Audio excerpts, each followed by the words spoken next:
नमस्कार, मैं भावना। चलिए देखते हैं झारखंड की 15 फटाफट बड़ी खबरों को। INDIA की बैठक में शामिल होने के लिए मुंबई पहुंचे झारखंड के सीएम हेमंत सोरेन। झारखंड के सीएम और JMM के कार्यकारी अध्यक्ष हेमंत सोरेन INDIA की बैठक में शामिल होने के लिए गुरुवार की शाम मुंबई पहुंचे। उनके साथ उनकी पत्नी कल्पना सोरेन भी हैं। झारखंड के 15,000 किसानों को सरकार ने नहीं किया दूसरी किस्त का भुगतान। खरीफ के मौसम में 2022-23 में राज्य के 31,852 किसानों ने राज्य सरकार को 17.59 लाख क्विंटल धान बेचा है। सरकार की ओर से सभी किसानों को पहले किस्त की राशि का भुगतान कर दिया गया है, लेकिन 9 माह बीते जाने के बाद भी लगभग 15,000 किसानों को दूसरी किस्त व बोनस का भुगतान नहीं हो पाया है। सरकार की ओर से धान क्रय के एवज में लगभग 256 करोड़ रुपए का भुगतान किया गया है। अब भी सरकार के पास किसानों का 50 करोड़ से अधिक रुपए बकाया है। झारखंड हाई कोर्ट के आदेश के बाद अब समाप्त नहीं होगी सैप पुलिस कर्मियों की सेवा। झारखंड हाई कोर्ट ने 721 स्पेशल ऑक्सिलरी पुलिस कर्मियों को हटाए जाने के आदेश पर रोक लगा दी है। बुधवार को चमरा भेंगरा की ओर से दायर याचिका पर सुनवाई करते हुए जस्टिस डॉक्टर SN पाठक की अदालत ने यह आदेश दिया। अदालत ने इस मामले में राज्य सरकार से जवाब मांगा है। मामले पर अगली सुनवाई के लिए 5 अक्टूबर की तिथि तय की गई है। याचिका में सैप कर्मियों की सेवानिवृत्ति उम्र से पहले राज्य सरकार द्वारा हटाए जाने के आदेश को चुनौती दी गई है। राज्य सरकार ने 27 अगस्त 2023 को आदेश जारी किया है कि सैप 1 और सैप 2 में कार्यरत 721 कर्मियों की सेवा 31 अगस्त 2023 से समाप्त की जा रही है। शराब घोटाले में आरोपी योगेंद्र तिवारी ने उत्पाद विभाग के अधिकारियों को पैसा देने की बात कबूला। झारखंड में कथित शराब घोटाले में ईडी की जांच में ये बात सामने आई है कि शराब कारोबारी योगेंद्र तिवारी उत्पाद विभाग के अफसरों को भी पैसा देता था। साल 2021 में शराब के थोक कारोबारी की नीति बनाने में भी पैसे का खेल हुआ था, जिसके बाद जामताड़ा में जाम सिंडिकेट ने 19 जिलों में शराब का थोक कारोबार हासिल किया था। इसके लिए योगेंद्र व उसके सिंडिकेट से जुड़े लोगों ने कई कंपनियां बनाई थी। इसके ठीक पहले उन कंपनियों के खातों में करोड़ों का ट्रांजैक्शन किया गया था ताकि कंपनियां ठेके हासिल करने की अर्हता पूरी कर सके। ओवैसी की रैली में लगे पाकिस्तान जिंदाबाद के नारे से FIR दर्ज। झारखंड की डुमरी में चुनावी रैली करने पहुंचे ओवैसी के भाषण के दौरान कथित तौर पर पाकिस्तान जिंदाबाद का नारा लगाया गया। इसका वीडियो वायरल हो रहा है। वीडियो सामने आने के बाद पुलिस ने डुमरी उपचुनाव में AIMIM प्रत्याशी के खिलाफ मामला दर्ज किया है। एक वरिष्ठ अधिकारी ने बताया कि डुमरी उपचुनाव के लिए गिरिडीह जिले में पार्टी प्रमुख असुद्दीन ओवैसी रैली करने आए थे। रैली के दौरान लगाए गए कथित पाकिस्तान समर्थक नारे के लिए मामला दर्ज किया गया है। मोदी सरकार ने बुलाया संसद का विशेष सत्र, हो सकते हैं कई अहम बिल पास। केंद्र की मोदी सरकार की ओर से संसद का विशेष सत्र कुछ ही दिनों बाद 18 से 22 सितंबर को बुलाया गया है। इसमें 5 बैठकें होंगी। संसदीय कार्य मंत्री प्रहलाद जोशी ने गुरुवार को यह जानकारी दी। संसदीय कार्य मंत्री ने कहा कि संसद का विशेष सत्र 18 से 22 सितंबर को बुलाया गया है। संसद के इस विशेष सत्र के एजेंडे के बारे में आधिकारिक तौर पर कुछ भी नहीं कहा गया है। हालांकि ये सत्र 9-10 सितंबर को राष्ट्रीय राजधानी में G20 शिखर बैठक के कुछ दिनों बाद आयोजित होने जा रहा है। झारखंड में मानसून की बेरुखी, किसानों के लिए खड़ी की आफत।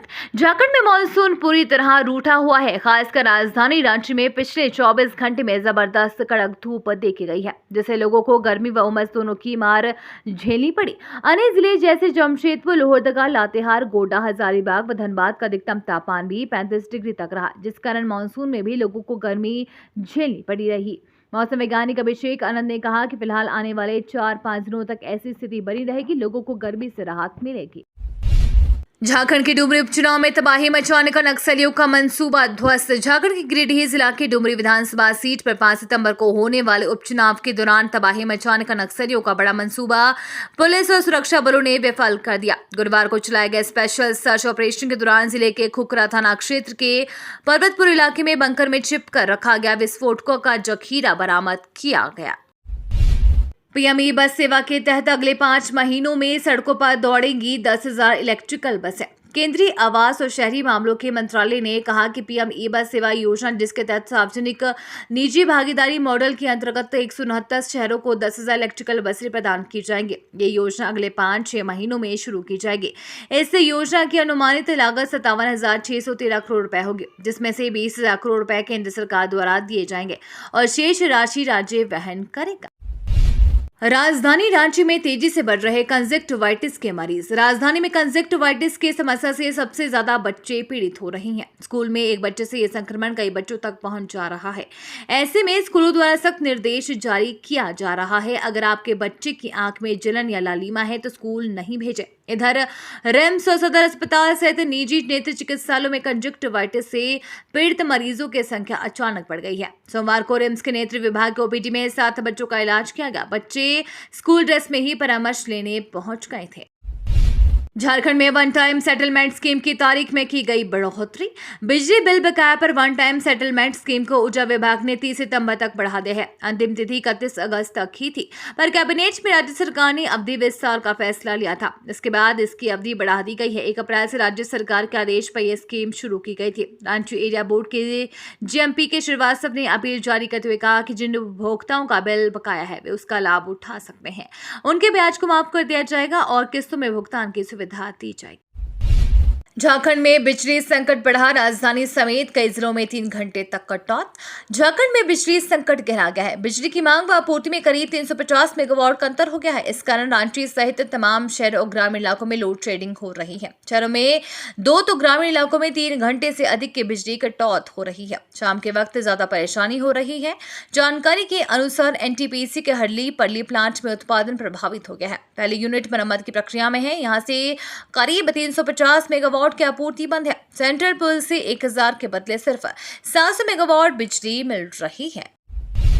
एवरेस्ट फतेह कर झारखंड की प्रेमलता बन गई मिसाल। झारखंड के जीआरडी स्पोर्ट्स कॉम्प्लेक्स में एक विज्ञापन ने पर्वतारोहण की और उनका ध्यान खींचा। मन में बेटी को पर्वतारोही बनाने का ख्याल आया, पर टाटा स्टील एडवेंचर फाउंडेशन के कार्यालय में पहुंचने के बाद पद्म श्री बिछेंद्री पाल के एक वाक्य ने उनकी जीवन की पूरी धारा बदल दी। ये वाक्य थे, बेटी के बजाय तुम खुद क्यों नहीं फाउंडेशन ज्वाइन करती हो। इसके बाद जमशेदपुर की प्रेमलता अग्रवाल ने पीछे मुड़कर नहीं देखा।